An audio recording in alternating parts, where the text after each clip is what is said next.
The surprise I mentioned in the last episode is this rusty, horrid looking piece of steel. I definitely need to deal with this before we seal this tank up.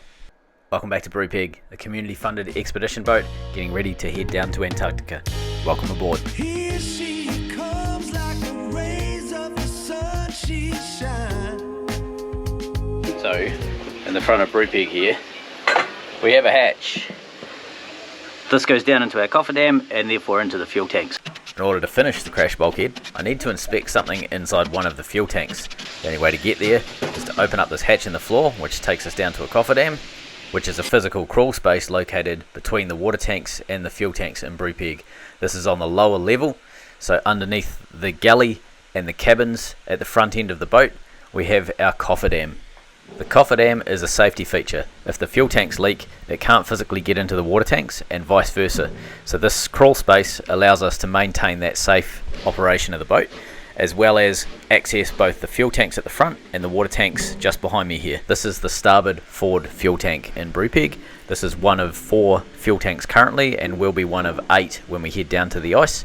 This tank alone holds 3,000 litres of fuel. Okay, inside the fuel tank, that's the old repair I did a long time ago, 2 years ago. But what I want to check is right down the very bottom. So this pipe I put in about 3 years ago. And what I want to know is, was that whole layer welded up? That's the back of that flange. So knowing that that flange is welded from this side, the fuel tank side, means that I don't have to worry about the bolts coming loose, the gaskets failing and that tank actually leaking. I know that it's completely sealed up, it's not going to be an issue. The only issue I have to think about is rust, and we have to make sure that there's no corrosion around the flanges where the bulkhead itself could give way. So we need to sandblast it out so that we can get in there and have a real good look at that thickness.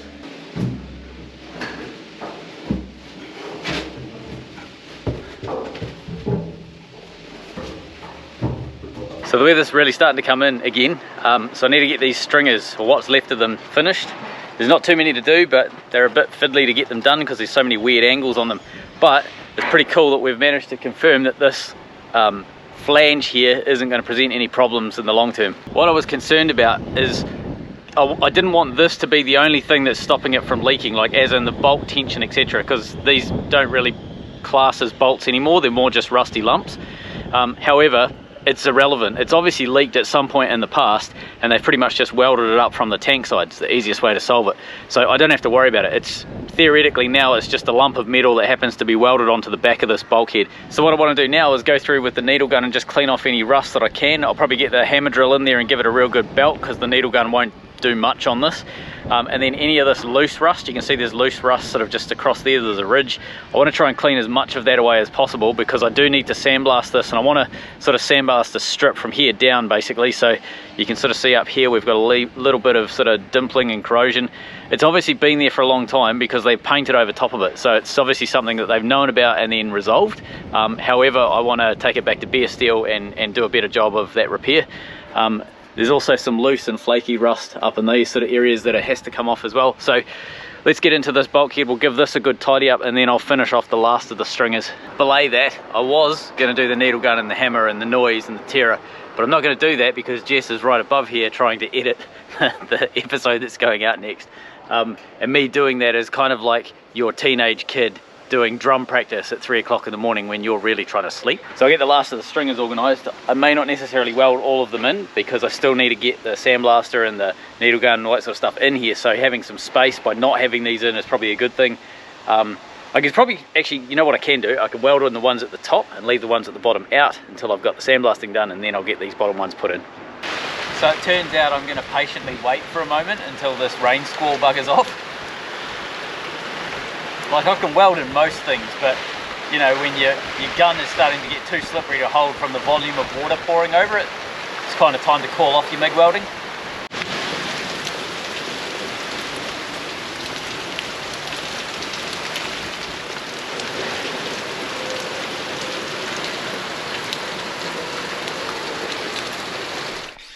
Given that the humidity was currently at 135%, I decided rather than sandblast in the pouring rain, I'll do a bit of grinding, get the steel ready to weld, and we'll start putting in these stringers. So first step, we have to cut them out to length.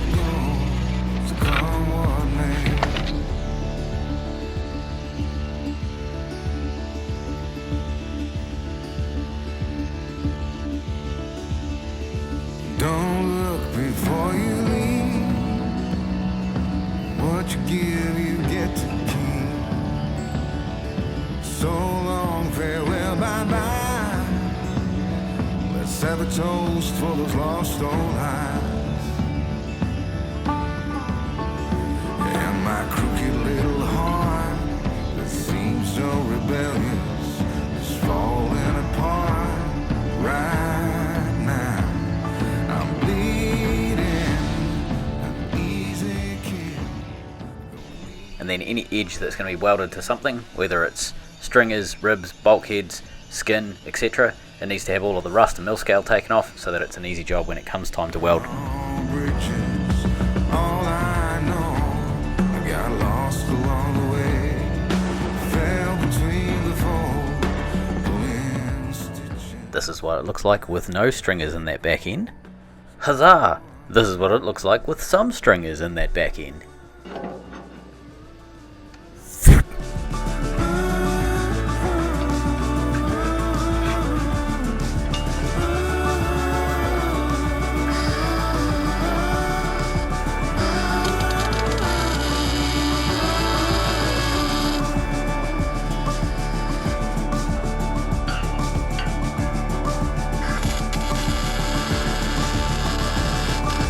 Caught behind the Elysian lines, out of reach for the city line. Right, this side's in, but what I'm thinking, I've got to sandblast and get tools and stuff into this area, and I think if I put, if I put the lower one over on this side, somewhere over there, it's going to be just too hard to get any tools in, so I'll leave that side for now. But what I will do is add the strap, so I need to add the strap that goes down this side of this rib, so basically a duplicate of what these guys are. I need to pop one down there, so I'll do that now, and we can get that done. It's a bit hard to weld at the moment because it's pretty windy, and my tarp is in about 87 pieces just there, so I don't have a welding tarp at the minute.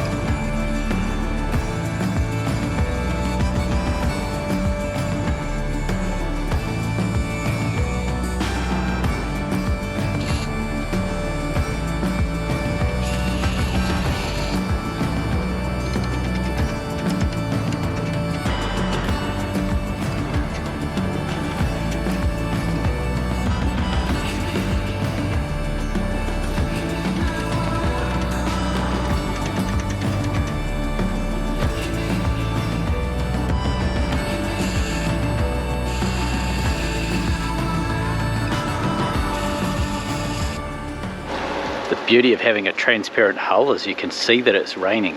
I mean, it's starting to really come down. This is not supposed to be rainy today. Seriously, what's going on? I have one dry bit just in here, so I can sort of sit in this incredibly small location. Okay, so it's not only raining, it's starting to be quite windy, and my tiny little location underneath the boat is starting to be impinged by the weather. So the weather's backed off. I'll get the last of these stringers cut. I won't weld them in yet, but I'll get them ready to go. Just grind all the edges up and have them sitting there so that once the sandblasting's finished, they can go straight in. So the wind's up, but the sun's out. It's a good day to do a bit of grinding. Got to get the edge of this side of the boat prepped up, ready to go so we can get the plates on. So we're going to take off what's left of the old plates on the keel here. Also got to do a bit of fairing. So just have a look at that. You can sort of see this corner sticks out randomly. There we go. Might be able to see it a bit better there. Things like that. I've got to go through and clean up all of the corners. This rib here is a little bit proud in this area here, so we're going to go through and grind that down a little, and then prep all of our edges. So you can see I've still got the radius to cut out of this one. We'll get that done. We'll get off the likes of this sort of weld, get everything prepped so that we can start putting our plates into the boat. Now, these were sandblasted recently, and some of you might go, hey, that looks rustier than I remember. Remember, that's on purpose. On Brupeg we do a lot of wet blasting, and rust like this is not a problem for us. Once we rust kill it with 2 coats of rust kill, and the way that we do it over time, it is a perfectly fine way of painting the boat. We've done that for 7 years, and there's areas where we wet blasted 7 years ago and there's no issues with rust coming through or anything like that. So I don't really listen to people poo-pooing it because I've seen it work firsthand. Now, the other side of it is this tank is not going to be painted, potentially. Hold that thought. given that it's a sealed up tank, we don't need to paint this internally, because once the oxygen has gone, either through natural surface rust, it uses up the oxygen and then it stops rusting. Once there's not enough oxygen for it to rust, it basically stays in a state of stasis. We're either going to do that, or we're going to fill it with nitrogen. And either way, you don't actually need to paint inside the tank. Now the other side of it is that we may paint inside this tank, mainly for inspection. So we'll probably paint it like, say, white or light grey or something like that, and that allows us to get a camera in there at a later stage and actually see if we've got any rust happening, where it's happening. It also means when we get a camera in there with a light, like one of those little USB camera type things, we can actually see better, because the actual, the substrate is going to be a lighter colour rather than sort of dark rust colour. So a couple of options, we're not sure which one we're going to go with yet. Bravely bold Sir Robin rode forth from Camelot. He was not afraid to die, oh brave Sir Robin. He was not at all afraid to be killed in nasty ways. Brave, brave, brave, brave Sir Robin. And that little ditty goes out to Jeremy Hawker and all the other Knights of the Round Table out there. He was not at least bit scared to be smashed into a pulp, to have his eyes gouged out and his elbows broken. Alright, that's enough. Put the microphone down. Put it down. Put it down.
Okay, we're making progress. What we're going to do now is fear up this part of the hull. So, what I mean by that, when you look, when you get rid of the grinder that someone put in the custom grinder mount, stay.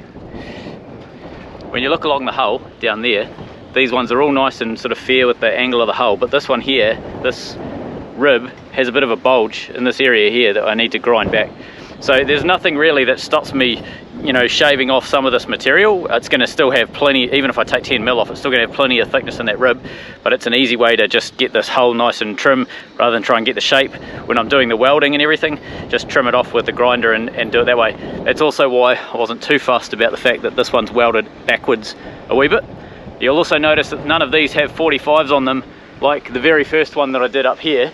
And that's because I can chuck the 45 into it, like once it's welded in, I can just basically slice in and slice and dice it that way. It's relatively easy and straightforward doing it now. I was thinking maybe I should, while the wind was down, get in there with the welder and finish up some of the last welds. I've got some stringers that are just tacked in place that I need to weld in. I thought maybe I should just belt them out now while the wind's down. But it's come up to about 30 knots, so I think we'll maybe not do that right now. So fairing the hull, you want to take a piece of, in this case, 6mm strapping, 6mm 25 by 6 flat bar. Essentially it's going to duplicate the same amount of bend that I'll get out of the 6mm plate that goes in here, so I know it's a pretty good analogue for what I'm going to get when I start putting the plate on. I have made a little adaptation to this. I've just welded a piece on the end with some pretty butty welds. It was set for vertical up and I just didn't bother changing the settings, just blasted it on. But basically what I've done is offset it, and that allows me to tuck it in to the hull like that at this end, and it means that I'm going to get the same direction and sort of sizing and everything from this piece of plate as to what the skin will eventually be. By bending it in, what I'm looking for is making sure that these ribs touch perfectly, and I mean this one is probably the worst and it's out by about 1 millimeter, so I'll lick down that edge with the grinder and it would be absolutely perfect, I'd say. I just want to follow that through on all of them to make sure. So okay, this is what I'm looking for, right? It's touching here and it's touching here, but it's about 10 mil gap up here. And it's because these two here need to be faired in. So that's the sort of thing that I want to find by putting this strap across this whole repair.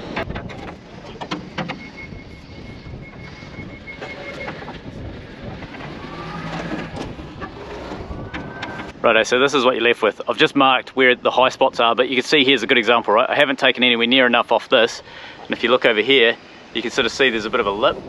Need to take probably 5 mil at least off that. A little bit off here, but I'll take this one down first because we know that's the worst, and then we'll just keep shaving. Down here, we knew about this one. This is the one that has to come back about maybe 5, possibly 10 mil. That one there is pushing these two out, so they're not touching on these two. So this is, you know, a bit of a problem child at the moment. So a little bit of steel boat fairing using the small grinder.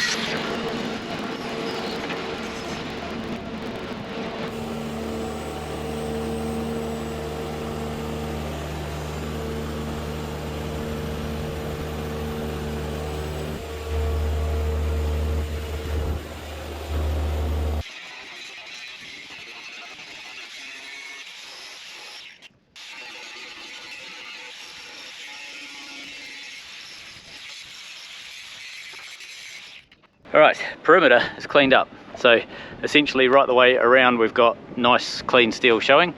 I've got to fix this corner, I've got to cut that out, so don't have a plasma, so we're going to be slicing inwards like that with a 1mm disc till we get just before that line, and then sort of jagging it out top and bottom, cutting it out as much as we can, and then I get the 6mm grinding disc and just wear that 5-inch radius down, so like we did previously on the other side over there. Exactly the same technique is going to be used here, and I used the same technique up in that corner, but that happened a long time ago. What the next step is now that we've got everything fair, so this you can see has been shaved away, it's sitting nice and fair, what I need to do is angle these corners. A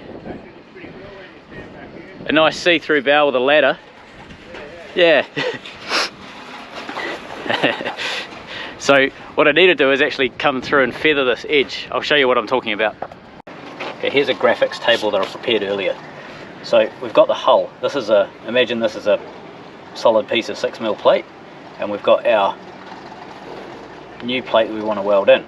Again, the dots are essentially solid steel.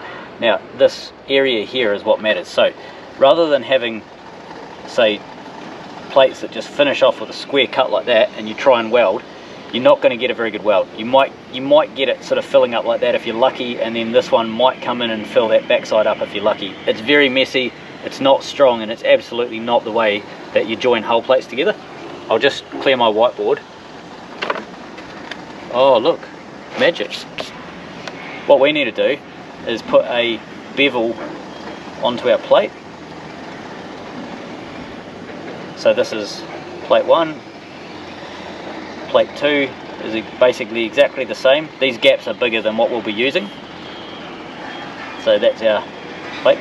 And then we've got 3 angles. We've got a flat, and then we've got two sort of angles here. Now this angle is roughly 35 degrees. There's lots of different methods. There's 137.5, there's 45s, there's 35s, there's lower than 35. Just depends on what you're doing. It's not super critical because this is 6mm steel. It's not super critical. My welder will burn through both no matter what.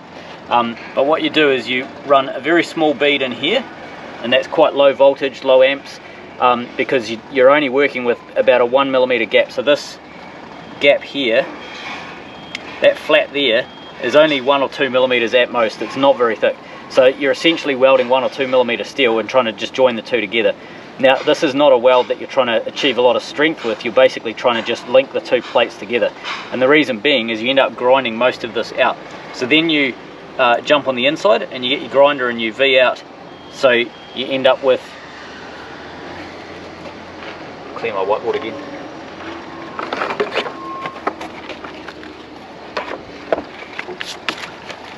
So then you end up with plate, a divot like that, and the second plate, and then on the outside you've got plate with your angle and the back side of that weld. Hello wind. Like that. So these are the two plates. So then you can run what's called a capping weld on the inside, which is just a nice bead that links the two of them together. And then on the outside, once you've done that capping weld, you then grind this one out, so you end up with a V on this side, and you run a capping weld on the outside. So essentially you've got 3 welds. You've got your root run in the middle, you've got your capping run on the inside, and then your cap run on the outside of the plate, and then the 2 plates are either side of this. And that's the method we use for all of the plank joints on Brupeg. Now, which direction do you go for each run? So this root run here, it's possible to do vertical downhill on the root run, because again, it's not a strength thing. You're just trying to basically link the 2 plates together and stop essentially any holes, so that when you do these capping runs, you've got a really easy path to just burn in a really nice vertical up. So when you do the capping runs, you always do a vertical up, because these are the ones that hold all of the strength for the plate. This root run, most of it, probably 90% of it, gets ground away, so it's almost irrelevant how you do it. You just have to make sure that you link it really nicely, and vertical down gives a beautiful link. The capping run is what gives it the strength. The plate on the back side up here gets welded on basically from the outside as well as from the inside, so I can get my gun in and I can weld all of the stringers and ribs and bulkheads and so on to that plate, and it's nice and strong. However, on the outside I don't have this option. I can only access it from the outside. So the way that we make sure that these ribs, stringers, etc. are all bonded to the plate is we cut holes in the plate and then weld all the way around the hole onto this piece of strapping, and that's the whole point of this strap here, is basically just to give us something to weld the plate on. So the plate itself will sit hard up against the hull. It'll be welded all the way around. It won't be the double continuous weld like I just described. It'll be a single continuous weld from this outside, because we physically can't get to the inside, but it will have these slot welds all the way through that plate. So this plate will actually probably need a wee bit of fairing, because it'll be asymmetric to the other side, because you're going to have slots on one side, not on the other. That's okay, that's all good to do.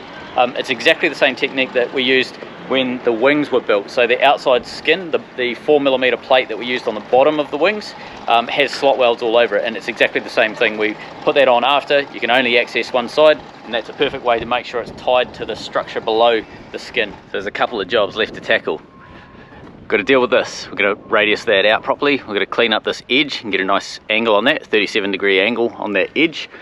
I need to just go over one more time and basically clean up all of this area that I've already buzzed up. I'll just do that with a flap wheel just to make sure we've got no rubbish left on it. And then right up in that top corner you can see just there. So a while back I put a pad weld up in this area here. However, the floor is right there, and obviously I didn't pad weld anything below. And I've just bashed the cripes out of this with the ball peen end of the hammer, and you can see I've managed to dimple it in. Now, theoretically, there's no chance that I'd ever be able to dimple 6mm steel in, so I know that this is rusted because I've been able to move it. So bad stuff is happening behind there. However, if I pop you on the very inside, see they've welded a 45-degree thing in the corner? I can't actually get to it from this side. It'll be a tiny little thing that we can pad weld or something. It'll be really small, insignificant, fast, done, no worries. Because that's how jobs always turn out on Brupeg. Always. Right. I'm probably going to weld that from the outside and grind it back.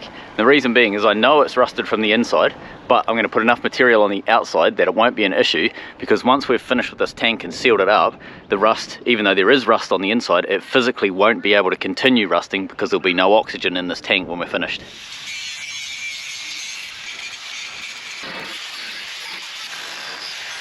This is how I get my 5-inch radiuses in each corner. Just get a brand new disc, so I've got a nice square edge, and then you literally just hold the grinder into that one spot and radius it out, and you end up with quite a nice, clean, beautiful curve to start welding your plates into. This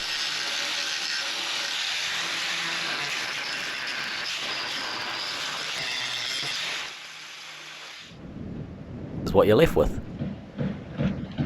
Now I need to go around and clean up all of the edges of the original hull plate with the 2 angles and the flat landing I described earlier. On this front, just here, I've done a wee bit more aggressive investigation. I've drawn out the key bits, right? So I can see that there's a weld line coming along there. I can sort of see the dimple in the plate, and the paint doesn't quite sit exactly as normal. So I know there's a weld line along there. I've marked it out with the pen here, and then there's also a 45 piece of plate that's welded on a 45 for some reason right there. It doesn't go all the way to the top, so oxygen can get into there, and they haven't been able to obviously sandblast, paint, do whatever.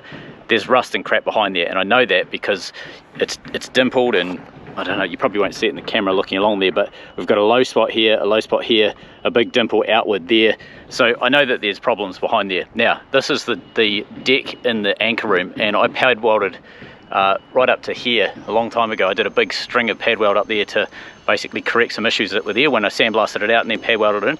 So I'm not expecting any issues from here up, and the rust that I saw was right in this corner in here. So I've ground it out enough. I'm going to be able to fill that up with weld. So I'll pad weld this on the outside now and then grind it down smooth to where I want it. Now I know that I don't have the steel that I want on the inside. I know that it's rusty on the inside. However, I'm also confident that this will be enough once we do the rest of the repairs inside this tank and remove that oxygen.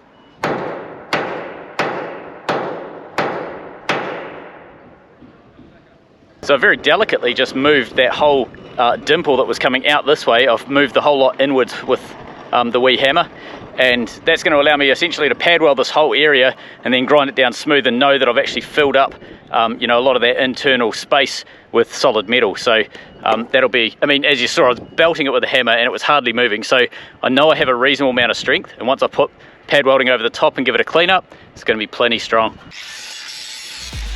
The sky is blue, I got the sun in my eyes. It can't get better than when she makes that smile. Yeah, she's got that style that makes you think she's made out of gold. She's turning up the volume on the radio. Okay, it's been many days now, and there's been a lot of laborious labour that's gone into this, but I've gone through and I've done the angle on both sides. So you can see we've got an angle on this side here. We've got a very small landing, maybe a couple of mil thick, and then we've got an angle on the back. Might be a wee bit hard to pick up on the camera. Here it's probably easier. It's a wee bit fine in that landing, but you can see there's an angle here and an angle here, and that basically follows all the way around that plate. So right the way around the hull, that's been angled off. This is a flapper wheel and this is a grinder, so I'm going to go through and flapper wheel all of this ready to weld because it brings it up absolutely beautiful. And the reason I flapper wheeled it is because I wanted to stress relieve these corners, and I also found I wasn't real happy with this weld, so I've ground it all out and I've redone that weld. So that's a vertical up weld. It's looking much better than it was. I found some porosity, I wasn't real happy with it, so ripped that out and started again.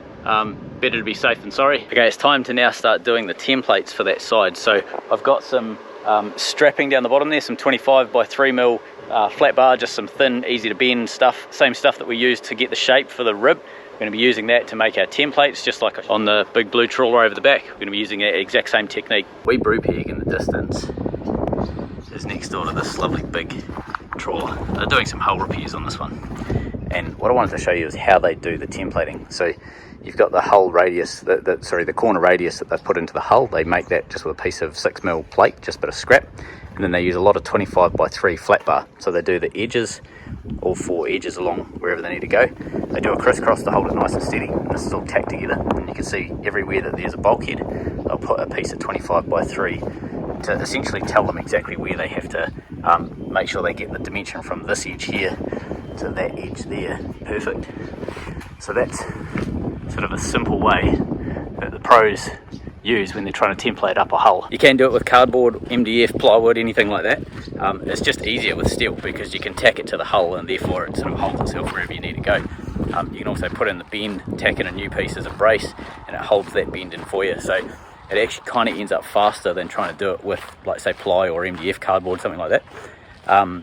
You can put, if there's not a lot of curve in it, you can put the hull plate straight directly onto the actual hull itself and then just draw around it.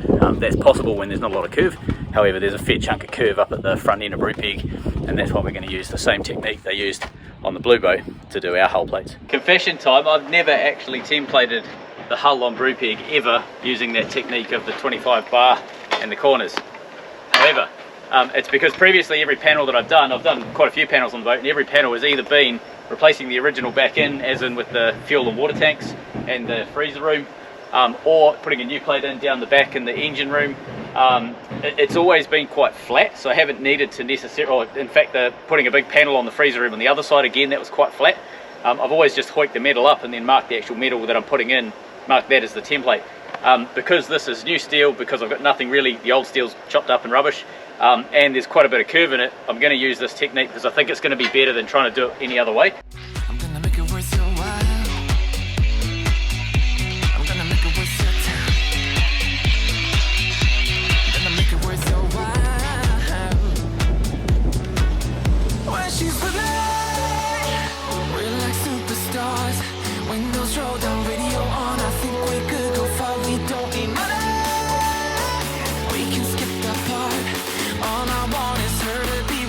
she's got a ticket to my heart.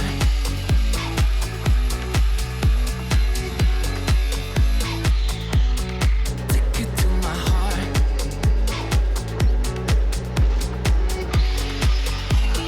Uno, dos, tres, hey, yo.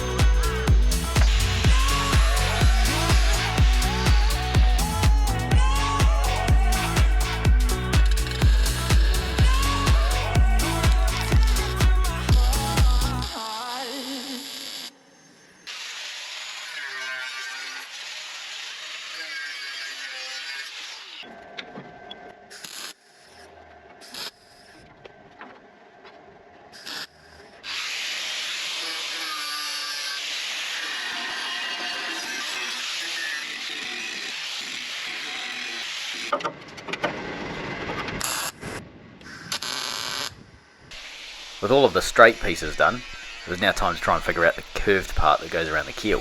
So I figured I'd just cut a whole pile of slots in a piece of 25x3, just like we did with the rib. Do exactly the same technique with this 25x3, and then we can bend it around the bottom of the keel.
Alright, outer portion done. So I've obviously just tacked it in various places to hold it. If I peel this off now, it's going to fall apart. So what I need to do is go around and do a whole bunch of bracing on it so that it stays in that exact shape. So I want to put bars basically on every single rib and frame so that we can get that exact hull shape to be duplicated into the piece. I'm also going to do a bit of a crisscross so that the whole thing won't twist and flop around. This metal is pretty cheap, so I got two lengths of it. They're 6 meter lengths, got them cut in half, so I ended up with 4 3 meter lengths. I think I paid $23 for it or something, so that's why this is used to template stuff, is just it's so cheap and it's pretty fast to get a decent template. I wanted to escape for a while, thought that a couple of drinks could ease my mind. I've been thinking of you for 2 weeks straight. I know that I need to get myself back in the game. Someone said your name had a turn around. Suddenly you're there standing in the crowd. Everything comes back in the blink of an eye. It's like you're mine, you're still mine. They skip the small talk, cause you know me better than I know myself. Oh, mine's been a while now since I saw you, but it feels like yesterday somehow. Time has stopped, nothing's changed, we're the same. And we skip the small talk, cause you know me, yeah, you know me like nobody else.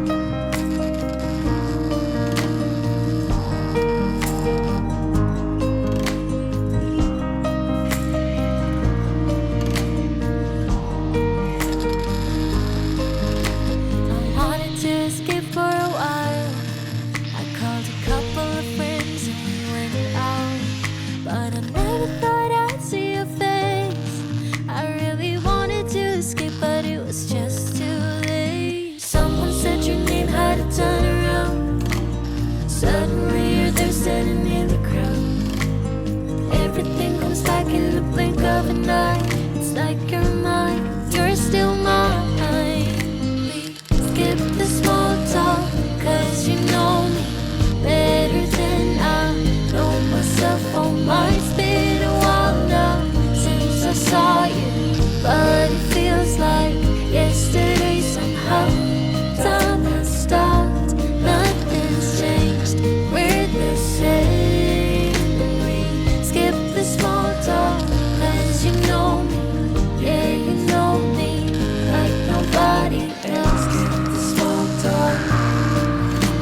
Yesterday somehow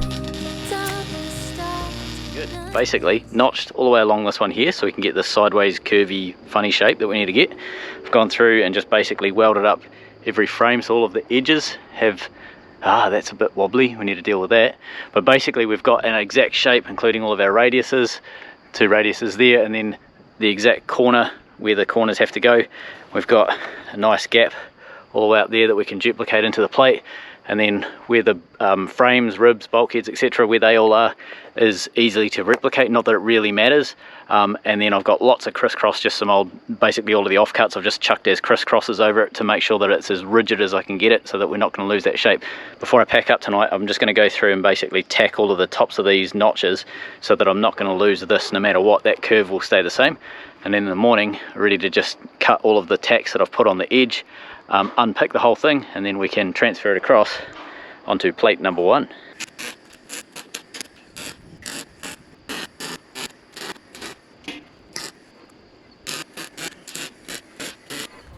So in amongst all the boat building, we travelled down to Brisbane, which is about 5 hours drive south from where we are, for a couple of specialist appointments that I had. Everything went fine, it was very helpful. But we're water babies, so it was so nice to get back to the river, even if it was only 2 days, get back to the boat build and back to where we were launched from.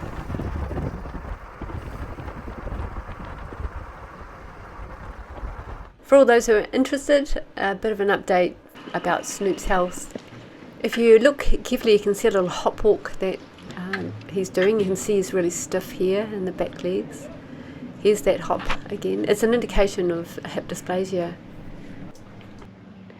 Have a look at that morning, isn't it gorgeous? We're out for a morning walk with Snoop Dogg,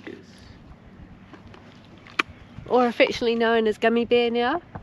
Here you can see the stitches on the side, and here you can see the missing canine and front teeth. You call him Gummy too, don't you? Yeah. The results are that he does have hip dysplasia in the right hip, and it's highly likely he'll develop arthritis in the left hip. The trajectory for hip dysplasia is arthritis, and because she said it's mild to moderate, he'll definitely have arthritis going forward. But what was really interesting was after all the moving around and everything to get the x-rays, like as you do, you stretch and everything, you hold the back end out and stuff. It was Thursday I think. Thursday he had the operation. On Saturday he was in the galley with me on the hard floor, and he went to turn. After lying down, he stood up, and then he went to turn and he dislocated his hip completely. It was awful. You know that look a dog gets in its eyes pleading with you when it's in pain and it wants it to stop.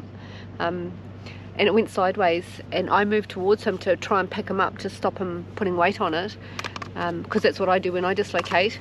And he just backed off, so I just stood still while he sorted himself out, and he was attacking that leg. It must have been really sore with the nerves or something, but eventually it just popped back in, which they do, mine do as well. Came right, but he was very sore for 2 days. He couldn't easily stand up from lying down. He looked like a little old person, you know. So I talked to the vet. I think we saw her the Monday or the Tuesday, and we talked to her, and she said that's a sign that maybe it's worse than we think, or it might progress faster, but it may just be the moving around for the x-rays. So we're going to keep an eye on it, but we talked about hip replacement and stuff like that, where we'd get that done, how much that would be, and all of that. So what wouldn't you do for your dog, eh? But I actually had 2 commenters in this last week after we talked about Snoop's situation, saying that vets are liars and they're just scammers, and they're just trying to get you to do operations and money, and you know, he was better off, he was walking fine, eating fine. Well, no, he wasn't. He had the canine had pushed a hole into the top of the mouth, and there was food, rotten food, in a pocket, and it took four saline washes to clean it out. So that would have, she said, that was on its way to being pushed through into the sinus above. Yeah. The teeth, you can see it black and white, there's a pocket. The hip, you can see it on an x-ray, is black and white, the cartilage is starting to disappear, etc., or the hip's malformed, you know, depending on which side you're looking at. Like, and we actually trust that they know what they're talking about, and they can prove it, you know. Fair enough if they were saying something that wasn't accurate, but there's nothing here that they have done that they can't prove with absolute diagnostic certainty. I think it says more about those two people's attitude to caring for other beings than us or our vet or anything like that. I think it says more about vets in general. Yeah, I think it says more about their lack of compassion for anyone other than themselves. And the wish to be right. We're going to take care of animals wherever we go. Like, this is just what we do. So if you don't like us having compassion and taking care of animals, we are so not the channel for you. Yeah. Anyway, we're going to get back to our little man and take good care of him, as most of our viewers do. And we really appreciate your lovely support and words and stories about your animals. It's so nice hearing people caring for living beings. It's so cool. One thing that's really cool is in amongst those two people that had a little bit of a whinge, there was hundreds of people that were telling us about their awesome stories about their animals and what they did to help their animals, and like the teeth that came out and how they ate. And tell us more about that. That's awesome. That is so good. We want to hear about that, and we want to share how to look after animals so other people can pick up hints, and like it's been really valuable for us to learn what to do and what not to do. It's been great. So it's a big pool of information out there in the world. It's really great that we can share it with each other. Yeah. The vet's given us a few things to try for the dog for his hips. This is one of them. This has the things like the New Zealand green-lipped mussel, marine cartilage, and the idea is that it helps the tissues around the joint heal basically and stay healthy. And the other thing is cartrophine for dogs, which is a osteoarthritis drug, and it's been shown to have really good results for joints for dogs. So we're going to trial him on those. We're trialing him on the first cartrophine injection this week. It's kind of ironic because my condition means multiple dislocations and sublocations of my joints through my body, and tissues breaking down, and it's very similar, so I think we'll do okay. I think we'll be able to manage this quite well, but it'll be interesting to see how this all goes. So anyway, long-winded way of saying I think we'll be okay with the dog.